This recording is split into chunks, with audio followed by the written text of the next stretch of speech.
Good morning সবাইকে। আজকের হয়তো ভিডিওটা একটু বড় হতে চলেছে। তো তোমরা সকলেই জানো আমি যোগা শেখাই।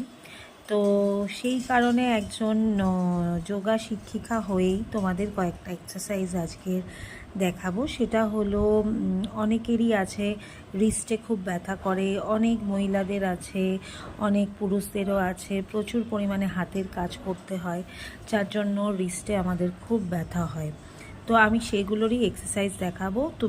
তোমরা এরকমও লম্বা করে হাতটাকে রাখতে পারো, আবার ভেঙেও রাখতে পারো। জাস্ট রিস্টটাকে ঘোরাতে হবে প্রথমে ক্লকওয়াইজ, তারপর 10 কাউন্ট হয়ে যাওয়ার পর আবার অ্যান্টি ক্লকওয়াইজ 1 2 3 4 5 6 7 8 9 10 কাউন্টে এরম করব। এইভাবেই কিন্তু সেটা তোমরা বসে করতে পারবে। তারপর আরেকটা দেখাচ্ছি, দেখো, ঠিক হাতটাকে সামনে আনবে, হাতের সামনের তালুটা ওপর, বাঁ হাত দিয়ে ডান হাতের তালুটাকে পেছন দিকে টানবে, দেখবে রিস্টে চাপ পড়বে। এটাও কিন্তু 10 কাউন্টই করতে হবে। আবার উল্টো দিকে করে আবার নিয়ে পেছনের দিকে চাপতে হবে, সেটাও 10 কাউন্ট করতে হবে। সেইভাবেই আবার কিন্তু বাঁ হাতটাও করবে, বাঁ হাতটাকেও তাই ডান হাত দিয়ে চেপে পেছনের দিকে টানতে হবে, এটাও 10 কাউন্ট করবে।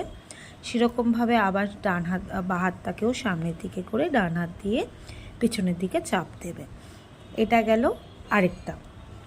আরেকটা দেখাচ্ছি, দেখো, ঠিক হাতটাকে সামনে নিয়ে যেরকম কি করে আমরা যেমন জামা কাপড় নেকড়াই না, জল চিপি, ঠিক সেরকমই করব। দেখো, ঠিক এইভাবেই হাতটাকে একদম জামা কাপড় যেমন চিপি ঠিক এইভাবে আস্তে আস্তে করব, কোনো তাড়াহুড়ো নেই, ঠিক আছে? 10 কাউন্ট করবে। এটা করা হয়ে গেলে আবার আরেকটা দেখাচ্ছি, দেখো, ঠিক জাস্ট হাতটাকে সামনে নেব, কনুইটা দুটো সাইডে রাখবো, সামনের দিকে যেমন ডাকি না আমরা সবাইকে, সেরমভাবে হাতটাকে করব 10 কাউন্টে।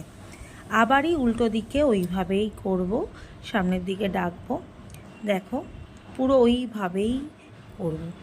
আজকের মতন ভিডিওটা এত দূর থাক। সবার ভালো লাগলে, উপকৃত হলে অবশ্যই জানাবে। আর নেক্সট ভিডিওতে আমি আরও অন্যান্য এক্সারসাইজ তোমাদেরকে দেখাবো। টাটা, সবাই ভালো থেকো, সুস্থ থেকো, নিজের যত্ন নাও।